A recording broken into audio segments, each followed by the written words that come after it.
저희가 이제 무수정체안을 교정하는 방법에 대해서 쭉 살펴보고 있었습니다. 수정체를 적출하고 나게 되면 발생하는 문제점, 뭐 조절력 상실, 강도의 원시 상태와 더불어서 시야가 좁아지는 증상, 그리고 청시증 이런 것들이 있었었고, 현재 IOL이 이제 개발되기 이전에는 안경이나 컨택트 렌즈로 교정을 시도를 했었었는데, 이때 발생할 수 있는 문제점들에 대해서 이제 살펴봤었어요. 자, 우선 이제 안경 렌즈로 사용이 된다라고 했었을 때 굴절력 값이 워낙 크다 보니까 이런 이제 굴절력이 큰 렌즈에서 발생되는 여러 가지 이제 뭐 외관적인 문제, 착용했었을 때 문제, 광학적인 문제를 해결하기 위해서 그 대안으로 사용을 했었었던 그 렌즈 형태가 렌티큘러 렌즈의 형태였었었죠. 그래서 무수정차안이다라고 했었을 때는 이 렌티큘러의 렌즈 형태에서 색깔을 약간의 갈색을 넣어서 이런 식으로 예전에는 사용을 했었습니다. 뭐 더불어서 비구면 처리 이런 것들 해서 조금 더 편안하게 사용하고자 시도를 했지만 여러 가지 문제점들이 있었었죠. 그죠? 그래서 간단하게 살펴보시게 되면은 이렇게 이제 강도의 볼록 렌즈를 이렇게 사용을 하다 보니 만약에 이제 단한 어, 만 이제 사용한다 했었을 때는 양안에 발생하는 망막상 크기 차가 이제 상이할 거고요. 특히 이제 무수정치안을 안경을 교정했다라고 했었을 때 이 상의 확대 비율은 한 30%, 한 33% 정도 되니까요. 굉장히 상의 확대 비율이 큰 거죠. 그죠? 자, 그래서 요거 요런 부분들을 갖다 조금 해결하고자 컨택트 렌즈로 이제 시도를 하긴 했지만 컨택트 렌즈에서도 상 배율 변화는 이제 일어나잖아요. 이제 많이 줄긴 했지만 그래도 7에서 10%이 정도 같은 경우에는 한쪽 눈만 이런 식의 무수정체안이다 했었을 때 실제 양안으로 봤었을 때 양안 시의 어떤 그 융합은 불가한 상태잖아요. 그래서 이제 이런 부분이 이제 문제가 될 수가 있었었고요. 네, 그리고 무수정 제한을 안경으로 교정했었을 때 렌즈 형태 때문에 이제 실패형의 왜곡 그리고 상해 확대 때문에 시야가 좁아지는 거 그리고 이제 프리즘 중심이 아니랑 주변부를 봤었을 때 이런 식의 링의 암점이 발생하는 거 그리고 이것과 더불어서 쐐긴 더 박스 현상 사물이 이제 보였다가 안 보였다가 하는 이제 이런 문제점들이 있었었던 거죠. 그죠? 그래서 다행히 이제 지금은 IOL이 개발이 되고 그리고 IOL도 지금은 굉장히 이제 그 형태도 이제 사용하기 수정체 못지않게끔 사용하기 편리한 형태로 개발이 이제 많이 되어서 지금은 사실은 이제 다초점 IOL을 사용을 해도 크게 불편함이 없다고 하시더라고요.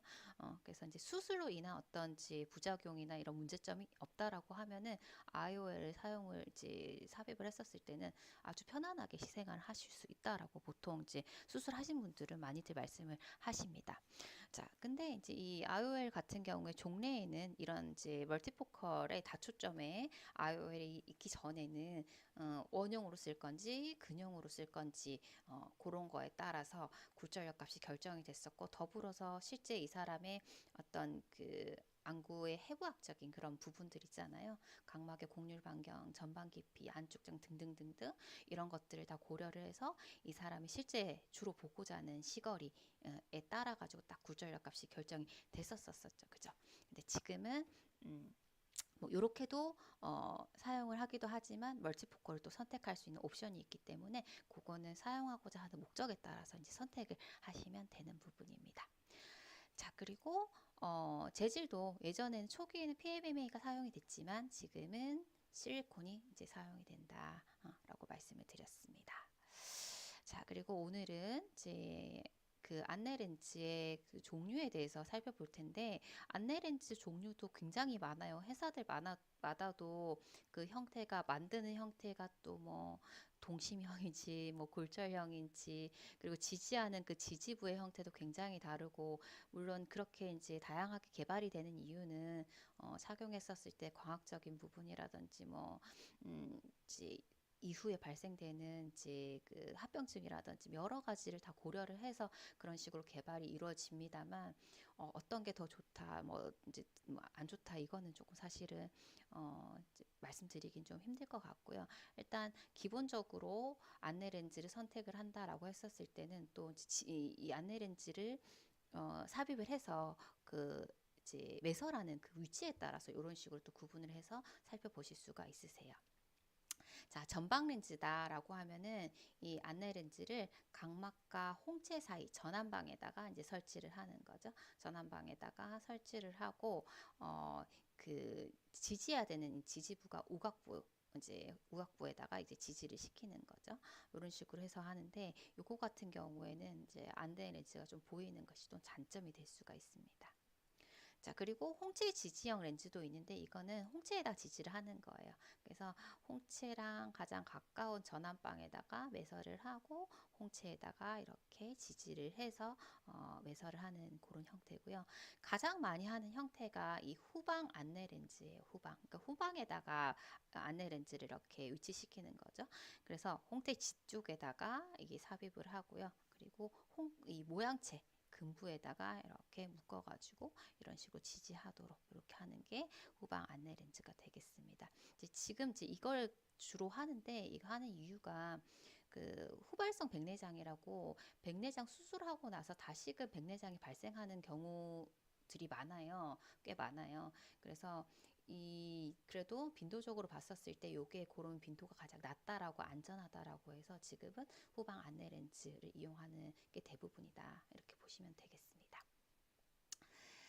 자, 그리고요, 저런 이제 수술적인 부분보다도 사실은 저희가 좀 알아두시면 좋은 부분이 이 안내 렌즈를 삽입을 할 때 약간 이제 선택을 하신다고 말씀드렸잖아요. 근데 지금도 뭐 이 다초점에 멀티포컬이 다 좋으면 이제 단초점이 나올 이유가 없겠죠. 나올 이유가 없는데 단초점도 있고 다초점도 있거든요. 이건 선택사항이에요, 선택사항. 왜냐면은 단초점이라고 하면 안경도 그렇지만 컨택트 렌즈도 그렇지만 일단은 기능이 하나면 그 하나에 충실하거든요. 그래서 초점이 하나기 때문에 이제 일단은 선명해요. 모든 거리를 다 볼 수는 없지만 일단은 선명하거든요. 그래서 이 단초점 렌즈는 선명하다는 게 가장 큰 장점이고, 그래서 이제 조금 성격적으로 좀 흐리거나 좀 뭔가 끼인 듯한 느낌이라든지 누지는 느낌의 그런 이제 부분들을 많이 호소를 하시거든요. 그래서 그런 게 너무 싫다라고 하면은 상의 선명도가 굉장히 좋아야지만이 된다. 성격적으로 좀 예민하거나 섬세한 부분들 같은 경우에도 요런 데 해당이 될 수가 있을 것 같아요. 그런 경우에는 단초점을 선택을 하시는 게 맞습니다. 좀 번거로움이 있죠. 단초점을 선택을 하면은 멀리 볼 거예요, 가까이 볼 거에 따라서 굴절력 값 차이가 달라지고, 그래서 따로 또 이제 추가적으로 이제 안경이 또 필요하니까요. 이런 이제 부분들이 불편할 수는 있지만 일단은 이게 선명하게 보이거든요. 그래서 상의 선명도에 좀 중요도를 이렇게 높게 갖고 있는 분들 같은 경우에는 단초점 렌즈를 선택을 하는 것이 맞고요. 그러니까 뭐 세밀한 작업을 해야 된다. 직업적으로 또 세밀하게 뭔가 이렇게 작은 거 봐야 되고, 뭐 아주 머리까지 아주 잘 봐야 되고, 뭐 이런 경우들 있잖아요. 그런 경우에는 이 단초점 렌즈를 선택을 하시는 게 좋죠. 그리고 또 안질환이 있다. 안질환이 있는 경우에도 질환에 의해서 시력적인 변화가 또 클 수도 있고 하기 때문에 그런 경우에는 오히려 다초점을 했었을 때는 굉장히 불편함이 훨씬 더 커요. 그렇기 때문에 안질환이 있는 경우에도 단초점 렌즈를 선택을 하는 것이 좋겠습니다. 자, 그리고 이제 한 가지 더 추가적으로 말씀을 드리면 단초점 렌즈가 이제 멀리를 잘 보고 싶어요, 가까이를 잘 보고 싶어요 했었을 때 이제 멀리랑 가까이 두 가지를 다 만족을 할 수가 없잖아요. 그래서 나온 교정 방법이 모노비전이라는 게 있어요. 모노비전. 이 모노비전은 뭐냐면 수술을 할 때 한쪽은 멀리를 잘 보게끔, 반대쪽은 가까이를 잘 보게끔 하는 굴절력 값의 안내 렌즈를 각각 따로따로 삽입을 하는 거예요. 자, 그러면은 이제 저희가 이론적으로 알고 있는 바로는 이런 식으로 굴절력 값이 상이하게 다르다라고 하면은 부등시잖아요. 그죠? 그래서 인위적인 부등시를 만드는 거예요. 처음에는 굉장히 불편해요. 그리고 이런 식으로 만약에 들어가 있다라고 하면 입체신은 굉장히 떨어지겠죠.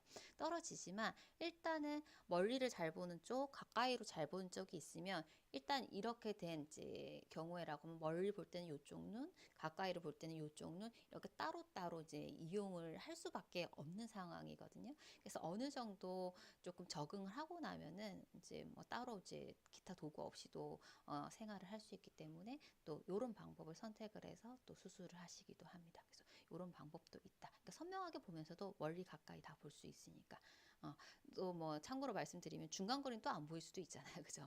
그런 부분이 있을 수는 있습니다. 그래도 꼭 이게 보조적인 어떤 도구가 필요한 건 아니니까 이런 식으로 또 이용을 해보실 수가 있습니다. 자, 그리고 이제 다초점 렌즈 같은 경우에도 그 형태가 다양한데 이제 굴절형이라고 해서 동글동글 뭐 원심형형도 있고 이런 식으로 원근 이렇게 이제 또 굴절력 값이 이렇게 반복이 되면서 들어있는 이런 형태도 있고 분절형이라고 하면 지금은 거의 사용하지 않지만 우리가 알고 있는 이중 초점 렌즈의 형태처럼 얼리랑 가까이 굴절력 값이 이렇게 딱 이렇게 구분이 되어서 들어있는 이제 그러한 렌즈 형태도 있고요. 회절형이라고 하면은 이제 빛의 회절을 이용을 해가지고 또 렌즈를 갖다가 구성을 해가지고 만드는 형태거든요. 이것도 이제 어떤 것이 더 좋을지에 대한 어떤 이제 그 어떤 연구에 따라서 연구를 할 때 이제 이런 식의 개발이 이루어졌던 거죠. 그래서 지금은 그래도 이 다초점 멀티포컬에 있어서의 가장 큰 단점이 사항이 좀 선명하지 않다라는 부분이 가장 큰 단점인데 그런 부분에 있어서는 일단은 흐리긴 하겠지만 단초점보다는 흐리긴 하겠지만 그래도 회절형이 그나마 이제 선명도에 있어서 가장 괜찮다, 우수하다라고 얘기를 해서 회절형이 주를 이루고 있다 이렇게 보시면 되겠습니다. 뭐 자세하게 아실 필요는 없고 이런 부분들은 나중에 이제 선택을 하실 때 참고로 알아두시면 좋고 그리고 나중에 이제 뭐 환자가 왔었을 때 이렇게 설명을 해주실 수 있을 정도의 어떤 이제 기본적인 그런 이제 베이스만 아실 수 있으면 되기 때문에 이 정도만 이제 기억을 하시면 되겠습니다. 자, 그래서 이제 이 다초점 같은 경우에는 일단 상의 선명도가 좋지 않으니까 세밀한 작업을 해야 되는 경우에는 이제 알맞지 않죠. 그래서 직업적으로 이런 경우에는 선택을 하지 않으셔야 되겠고, 이런 다초점을 써야 되는 경우라고 하면은 머리랑 가까이 이렇게 자주 이제 시선이 이렇게 빈번하게 이동이 필요하다라고 한다면은 이제 다초점을 선택을 하시는 게 훨씬 더 편리하겠죠. 또 따로 안경을 썼다 벗었다 하는 건 너무 불편한 일이기 때문에. 자, 그리고 안질환 있다라고 하면은 요거는 이제 선택을 좀 안 하셔야 됩니다. 피하셔야 됩니다. 그래서 이제 선택을 할 때 요런 이제 기본적인 부분들을 좀 고려를 해서 선택을 하고 선택에 도움을 이제 주실 수 있으시면 되겠습니다. 자, 이렇게 봤었을 때 이게 안내 렌즈 같은 경우에 너무너무 좋은데요. 좋은 점이 너무 많죠. 근데 이제 단점도 있겠죠. 이 단점이라는 게 안내 렌즈의 단점이라기보다는 이제 수술에 의한 어떤 단점이라고 보시면 되세요. 수술 자체가 좋을 것 하나도 없잖아요, 사실은.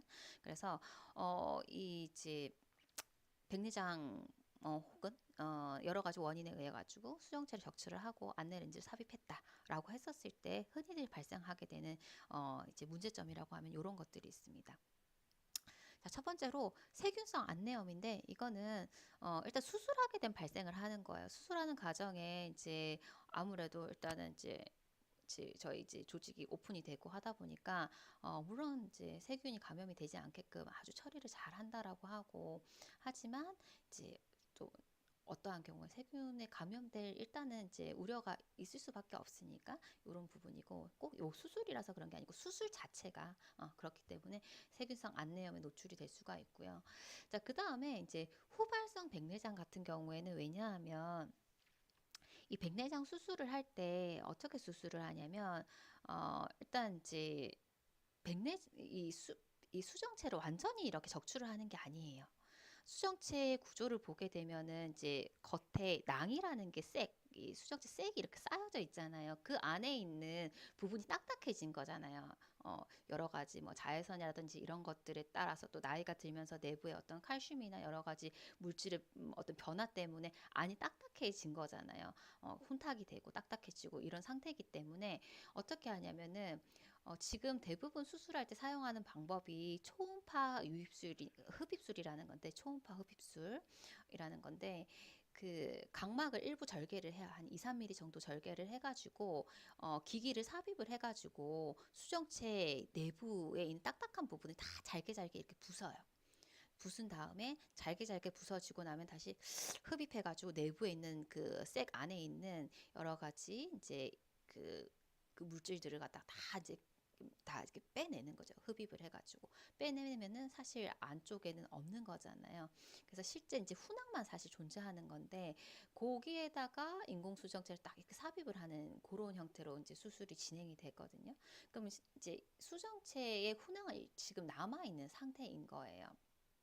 남아있는 상태이기 때문에 혹 이 훈항에 세포 같은 것들이 남아있다가 나중에 증식을 하게 되면은 그때는 다시금 후발성 백내장으로 나타나는 겁니다. 그래서 요거 같은 경우에는 뭐 수년이나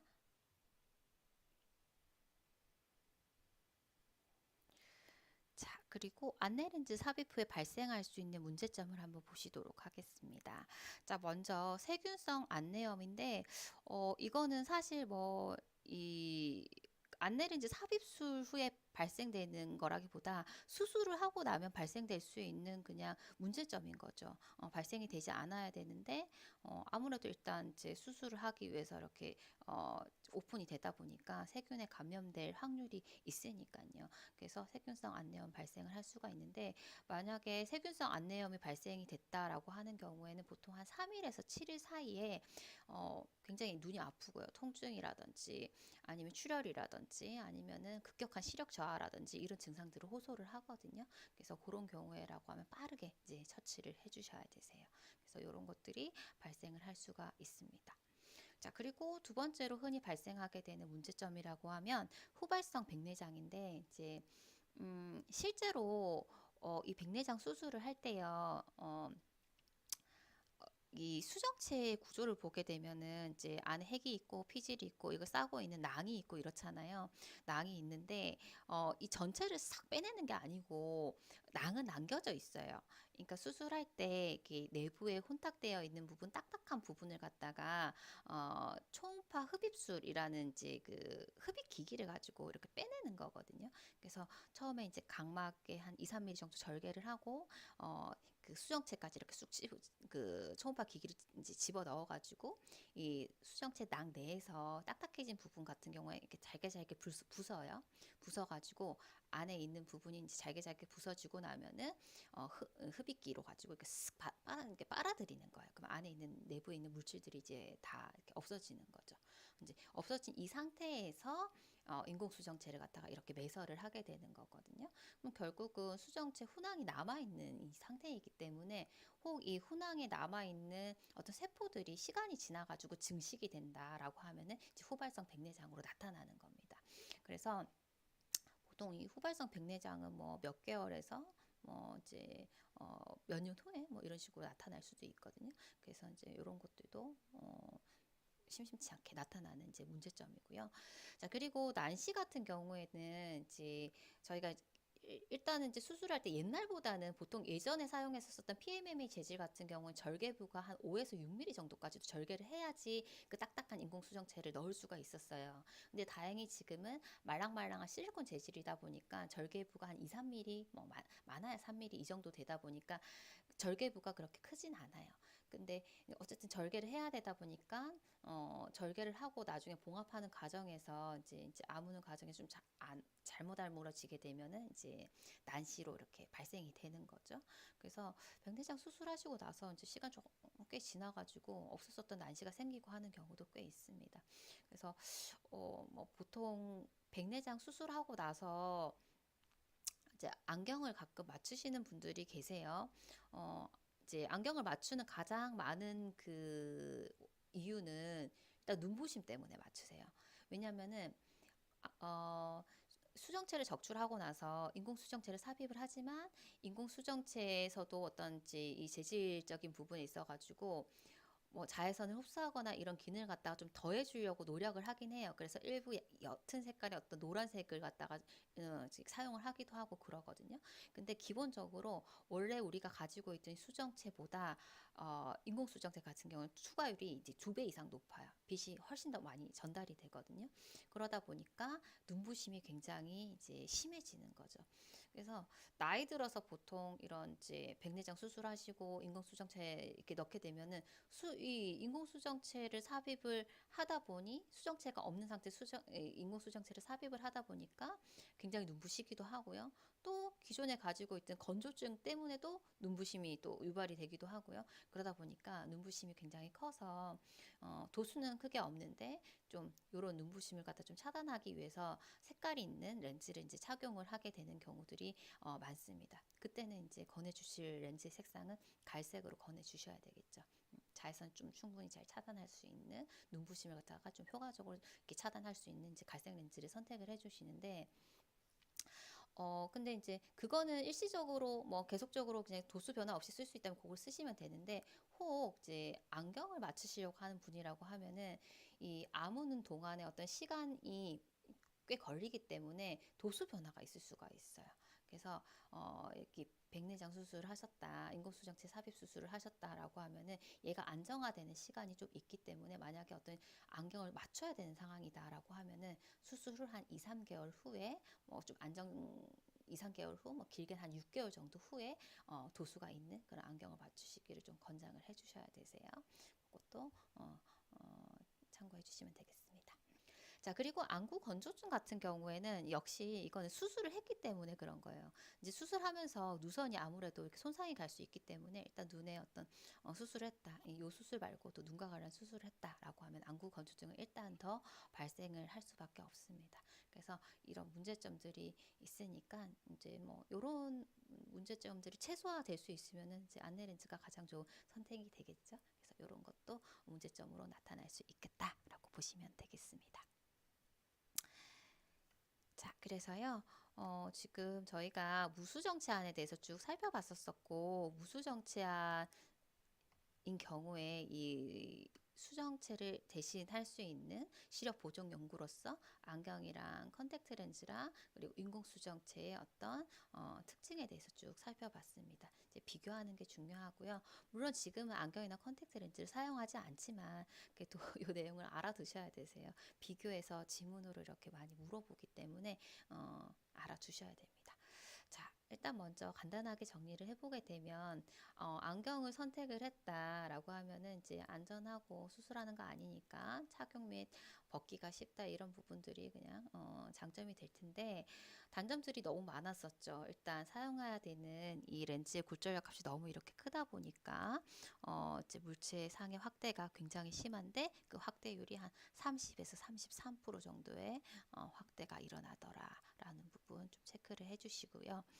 자, 그리고 이렇게 확대율이 크다 보니까 당연히 시야가 좁아질 거고, 그래서 발생하는 문제점들이 많겠죠. 그리고 특히 이 주변부에 아까 윤상암점, 이런 거 발생하고 더불어 가지고 잭 인 더 박스 현상도 같이 나타나서 좀 위험 요소들이 있었습니다. 그죠? 자, 그 외에도 외관상 좀 보기가 안 좋고 일단 굴절력 값이 크다 보니까 수차도 굉장히 커지기 때문에 요거 같은 경우에는 상이 선명하게 보이지 않아요. 그리고 프리즘 현상도 좀 심하죠. 그죠? 그래서 더 어리어리합니다. 자, 그리고 때에 따라서 원근거리 이중 초점 렌즈가 필요하기도 하고요. 하나로는 또 만족이 될 수 없기 때문에 이런 부분들이 이제 문제가 되었었죠.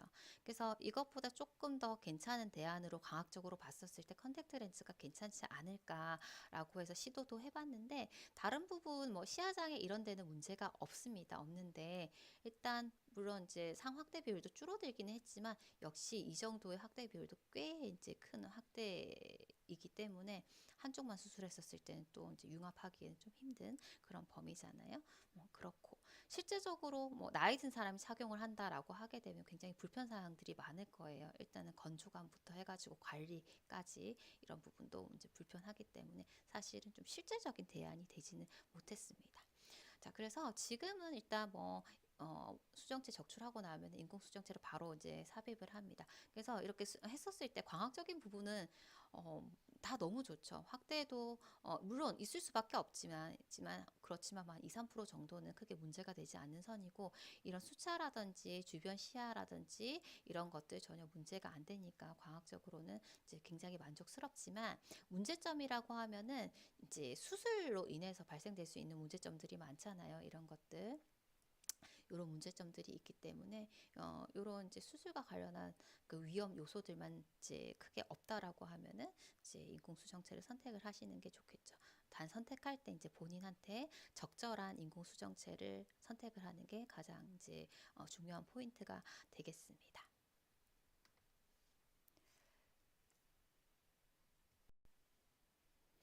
참고로 이제 인공수정체 삽입술을 하고 오신 분들 같은 경우에는 이제 뭐 그런 경우에도 저희가 따로 안경을 맞춰 드려야 되는 그런 경우들이 있습니다. 그때 이제 AR 사용할 때 보면 인공수정체가 보여요. 그러니까 보이고 또 이제 AR 사용할 때 인공수정체 이 IOL 삽입술을 하신 분들 같은 경우에는 검사가 안 되거든요. 그러면은 AR에 있는 그 IOL 버튼이 따로 있어요. 이제 삽입술 했었을 때 이제 반사가 제대로 일어나지 않기 때문에 그 버튼을 이용해서 정확하진 않지만 그래도 이제 이 사람의 굴절 이상도 측정을 조금 용이하게 할 수 있는 버튼이 있기 때문에 그걸 갖다 좀 이용을 해가지고 측정을 하시면 또 도움이 되고요. 그리고 이제 인공수정체 삽입술 후에 발생할 수 있는 이제 그냥 흔하게 이제 불편하다라고 호소할 수 있는 부분이 건조증이라든지 아니면 눈부심이거든요. 이런 경우에는 시력은 괜찮다 하더라도 보호용의 어떤 약간의 갈색깔의 안경도 이제 많은 도움이 되기 때문에 이런 것들도 이제 좀 권장해 주시는 것도 쓰신 그 환자분들한테 도움이 많이 되실 겁니다. 자, 그래서 이번 차시에서는 무수정체암과 관련해서 이 무수정체암을 교정하는 방법들에 대해서